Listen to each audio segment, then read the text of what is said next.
Hey guys, happy Friday. Hope everyone had a great Thanksgiving. We are back home in Bakersfield. It's good to be home. Hope everyone had just a good day with family yesterday. So last week, Abraham was tested with Isaac. God asked him to sacrifice him, but then when he got up there on top of the mountain, that there was a ram there. So God provided, and he was faithful, and we're going to see how it shows true. So quick little one today. One chapter. It's the holidays. Let everybody get back to their families. Death of Sarah. Here we go. Chapter 23, Genesis. Sarah lived to be 127 years old. Remember, she had Isaac way late, and it was a miracle. She died at Kiriath Arba. That is Hebron. Okay, so remember, Abraham has, right now he's got like two camps, like two ranches that he runs back and forth. One's in Beersheba and the other one's in Hebron. And so right now his wife just died in Hebron. She's 127 in the land of Canaan. And Abraham went to mourn for Sarah and weep over her. Then Abraham rose from beside his dead wife and spoke to the Hittites. And he said, I am a foreigner and a stranger among you. Sell me some property for a burial site here so I can bury my dead. The Hittites replied to Abraham, Sir, listen to us. You are a mighty prince among us. Bury your dead in the choicest of your tombs. None of us will refuse you his tomb for burying your dead. So they like Abraham, even though, he still considers himself a foreigner. He's so good to people everywhere, and they know that he's blessed by God. And so that they're just willing to give him property and let him bury Sarah wherever. Just hands down, don't ask, we got it. Then Abraham rose and bowed down before the people of the land, the Hittites.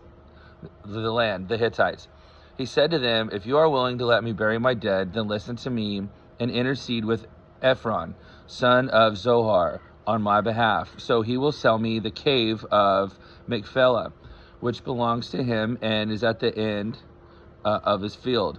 Ask him to sell it to me for the full price as a burial site among you. Ephron the Hittite was sitting among his people, and he replied to Abraham in the hearing of all the Hittites who had come to the gate of the city. No, my lord, he said, listen to me. I give you the field, and I give you the cave that is in it. I give it to you in the presence of my people. Bury your dead. So he's like, I got witnesses right here.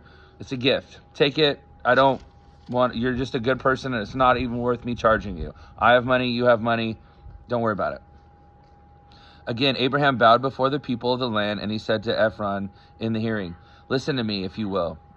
I will pay the price of the field. Accept it from me so I can bury my dead there. Ephron answered Abraham, listen to me, my lord. The land is worth 400 shekels of silver. But what is that between you and me? Bury your dead. So he's like, just take it. Like, it's not worth the money. I'd rather give it to you. I don't want to accept your money. Abraham agreed to Ephron's terms, so he ended up taking it because he didn't want to sit there and argue.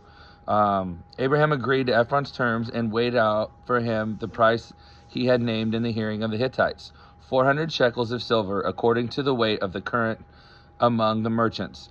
So Ephron's field in Machpelah near Mamre, both the field and the cave in it, and all the trees within the borders of the field was deeded to Abraham, as it is property in the presence of all the Hittites who had come to the gate of the city.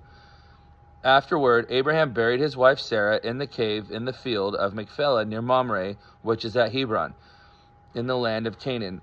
So the field and the cave in it were deeded to Abraham by the Hittites as a burial site. So, couple points. One, Abraham is able to now purchase more land, makes him more of a resident. And, we remember that God promised Abraham, all this land and this huge kingdom. Even though he just spends his life in tents, his descendants are going to take this over. So now he owns more land, and he's got a field and a burial site there, which when we jump forward, we'll see that's where Abraham's buried there, Isaac's buried there, pretty much Jacob, like the whole family, but Rebecca.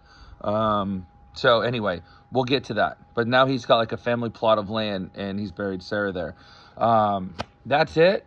So let's try to remember to be like Abraham this week and just be good to all our people, even if it's not our house or not our town, because he was so good and people knew that he was blessed by the Lord that they were willing to do good things for him when he was in a time of need. So let's always be good to people, and hopefully they give back, and we could all just continue to bless each other and know that we are people of God, and that people of God are good to one another. So love you guys. Have a great weekend. Happy holidays. We'll see you.